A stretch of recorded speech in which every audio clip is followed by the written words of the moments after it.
اے جی لکھا قرآن حدیث کے اندر وہ ہے کہ جی کٹے دی قربانی ہے، کٹے دی قربانی قرآن حدیث بھئی کٹے دا ذکر جڑا ہے نا قرآن نے جڑے 8 جانور دسے نے نا وہ اصل ہے تے کٹا قیاس ہے تے جدوں اصل ہوئے پھر قیاس دی لوڑ بولو آندھنے نا حدیث دے مقابلے جی قیاس دی لوڑ نہیں. میں مولویاں تو حیران ہے اتنے قیاس کٹے نو لے لیں گے. 8 جانور دسے نے سورۃ الانعام آیت نمبر 142 اور 43 من البقر اثنین ابل اثنین ماز اثنین اور اس تو بعد ماز اثنین بقر اثنین ابل اثنین ماز اثنین اور اس تو بعد زان اثنین بکری بکرا چھتری چھترا اونٹ اونٹنی بیل گائے 8 جانور نے. جے اصل نہیں ملتے تو پھر کٹے والے پاسے آؤ. جدوں 8 ہے نے موجود نے ملتے نے پھر نواں کٹا کھولن دی لوڑ نہیں. علی بھائی اگلا سوال ہے کیا بھینس یا بھینسے کی قربانی دینا بھی جائز ہے؟ اچھا بھینس کے بارے میں اکثر پوچھ رہے ہوتے ہیں نا، وہ لوگ پوچھ رہے ہیں کہ انہوں نے خود بھی کبھی بھینس کی قربانی نہیں دی ہوتی. قربانی تو ہمیشہ بھینسے کی ہو رہی ہوتی ہے، کٹے دی تو کہتے ہیں جی پوچھے جی بھینس کی قربانی ہو جاتی ہے. بھینس کی کون قربانی کرتا ہے؟ بھینس تو دودھ دے رہی ہوتی ہے. یہ جو پوچھ بھی رہے ہوتے ہیں ان کو کہ ذرا منڈی میں بھینسیں آئی ہوتی ہیں بکنے کے لیے یا بھینسیں آئے ہوتے ہیں؟ پہلی تو یہ پھکی ہے جو پوچھے نا بھینس کی قربانی ہوتی ہے ان کو جی بھینس دی تو تسی بھی نہیں دیں دے. یہ حنفی پوچھ رہے ہوتے ہیں نا. جو لغت کے لوگ ہیں یہ بتاتے ہیں کہ گائے اور بھینس ایک کیٹیگری میں فال کرتے ہیں، اگرچہ یہ اسپیشیز ڈیفرنٹ ہیں لیکن اگر آپ اسے دقت نظر سے دیکھیں تو یہ ایک ہی جانور کی 2 اسپیشیز ہیں. عرب کے اندر گائے پائی جاتی ہے، ہمارے یہاں پہ بھینس پائی جاتی ہے. اور بھینس کی قربانی کا مسئلہ تو پھر حل ہو گیا. ویسے تو اس میں حنفی تو قائل ہیں بھینسے کی قربانی کے. اہل حدیث میں 2 گروہ ہیں، کچھ کہتے ہیں کر لیں کچھ کہتے ہیں نہ کریں، اس لیے کہ یہ ان 4 بہیمت الانعام میں نہیں آتے جس کا ذکر سورۃ الانعام میں آیا ہے، بکری بھیڑ اور گائے اور اونٹ. چونکہ گائے کا ذکر آیا تو گائے کی اسپیشیز میں یہ چیز داخل ہے. بھینس جاموس اسے کہا جاتا ہے عربی میں، البقرہ اس کے لیے یہ جاموس ہے، تو جاموس اسی کیٹیگری میں فال کرتی ہے. لہذا میرا بھی یہی خیال ہے کہ بھینس کی قربانی بغیر کسی کراہت کے یا بھینسے کی قربانی کہنا چاہیے، وہ گائے اور بیل کی قربانی کی کیٹیگری میں فال کرے گی اور اس میں کوئی حرج نہیں ہے. میں جن دنوں میں یہ کہتا بھی تھا کہ بہتر ہے کہ اس کی نہ دیں، میں اس وقت بھی یہی کہتا تھا. 2012 میں میری ایک ویڈیو ریکارڈ ہوئی تھی قربانی کے اوپر، مسئلہ 52، اس میں نے کہا تھا کہ ہم فتویٰ کسی پہ نہیں لگاتے، اگر کوئی دینا چاہتا ہے بھینس کی قربانی ضرور کرے. یہ اہل حدیث اور فقہ حنفی کے درمیان اختلافی نہیں ہے، یہ بعض اہل حدیث علماء میں بھی اختلافی ہے اور بعض احناف کے علماء میں بھی اختلافی ہے. اختلاف کیا ہے؟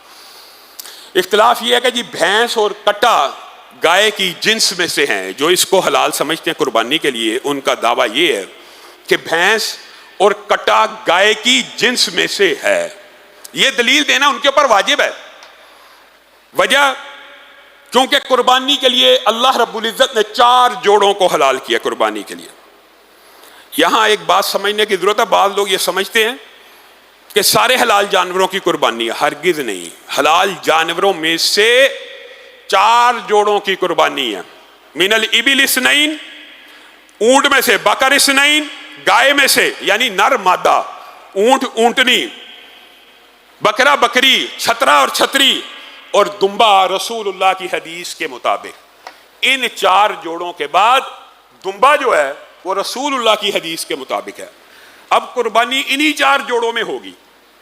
اب انہی اگر 4 جوڑوں میں ہوگی تو کوئی بھینس کی قربانی کرے گا تو آپ اس کو کہیں گے بھائی بھینس تو گائے نہیں ہے، وہ لا محالہ آپ کو جواب دے گا بھائی یہ گائے کی جنس ہے تب ہی قربانی ہوگی. دلیل سمجھ گئے؟ اگر بھینس گائے کی جنس ہے تو ہی قربانی ہے، اگر گائے کی جنس نہیں ہے تو قربانی نہیں ہے. یہاں پہ ایک مسئلہ سمجھ لیجئے، سائنٹیفکلی، عقلی اور منطقی طور کے اوپر کسی جانور کی دوسرے جانور سے شکل ملنا یا صرف نام ملنا اس کو اس جانور کی جنس میں شامل نہیں کرتا. بھینس جی گائے کی جنس میں سے ہے. دلیل کیا؟ اس دور میں نہیں تھی عرب میں، لیکن اس کی شکل و شباہت گائے سے ملتی ہے تو اس لیے یہ اس کے ساتھ ہے. اس کے اوپر زکوٰۃ کا وہ حکم لگتا ہے جو گائے کے اوپر لگتا ہے، اس لیے وہ اس کی جنس میں سے ہے.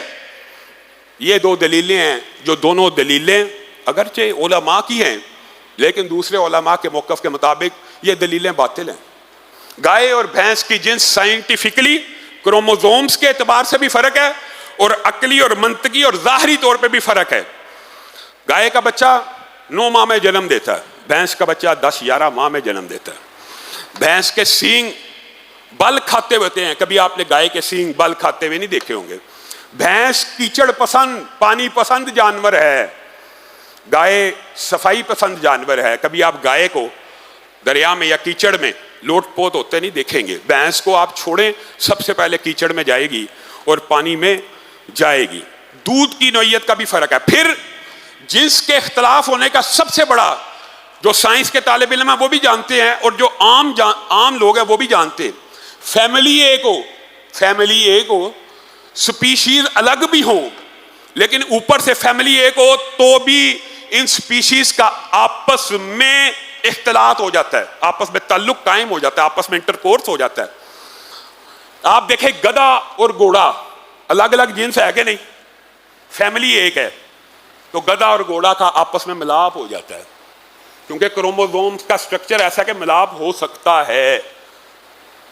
کوئی ذی شعور بندہ گھوڑے کو اور گدھے کو ایک جنس نہیں کہہ سکتا، الگ الگ جنسوں کے باوجود ملاپ ممکن ہے۔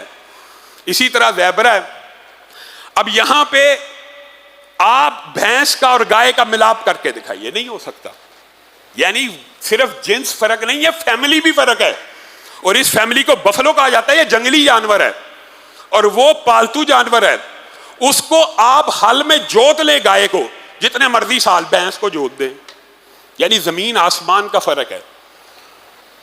جو پہلی دلیل ہوگی کہ جنس میں سے ہے وہ عقلی منطقی طور پہ جنس میں سے نہیں ہے۔ پھر دوسری بات نام کا، جی بعض لوگوں نے اس کو نام سے کہا ہے کہ یہ بھی نوم من البقر ہے۔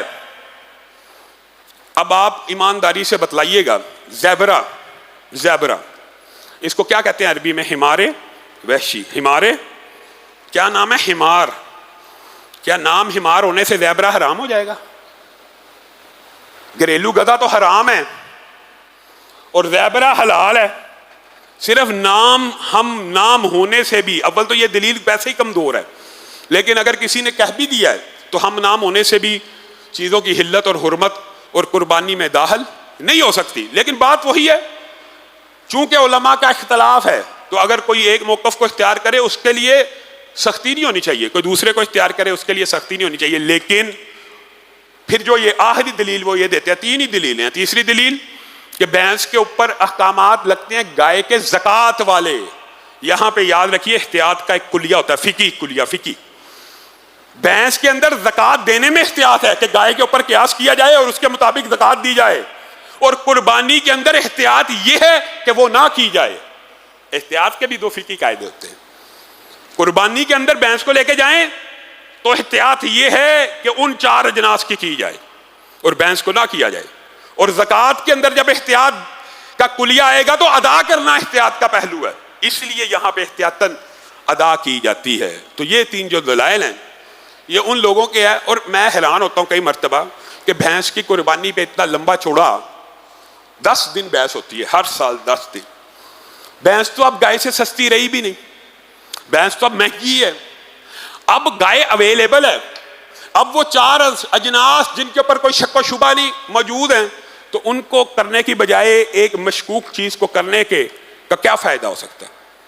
کوئی فائدہ نہیں۔ اللہ رب العزت جو کہا گیا، جو سنا گیا، اس کو سمجھنے کی توفیق عنایت فرمائے۔ اگر کسی ساتھی کے ذہن میں قربانی کے حوالے سے کوئی اور بھی سوال ہو تو وہ کر سکتا ہے۔ ہاں میرے ذہن میں ایک اور بات آ گئی، ساتھیوں نے بھی پوچھا تھا، گائے کے اندر 7 حصے ہوتے ہیں، اونٹ کے اندر اگر آپ چاہیں تو 7 حصے بھی رکھ سکتے ہیں اور 10 حصے بھی رکھ سکتے ہیں، 7 حصے بھی اور 10 حصے میں بھی، یہ اللہ رب العزت کی طرف سے آسانی ہے۔ پھر گائے کے اندر کیا 2 حصے عقیقے کے رکھے جا سکتے ہیں اور 5 حصے قربانی کے؟ آپ قربانی اور صدقے کو ملا رہے ہیں، نہیں رکھے جا سکتے، حتیٰ کہ حالی گائے کے اندر عقیقہ کیا نہیں جا سکتا۔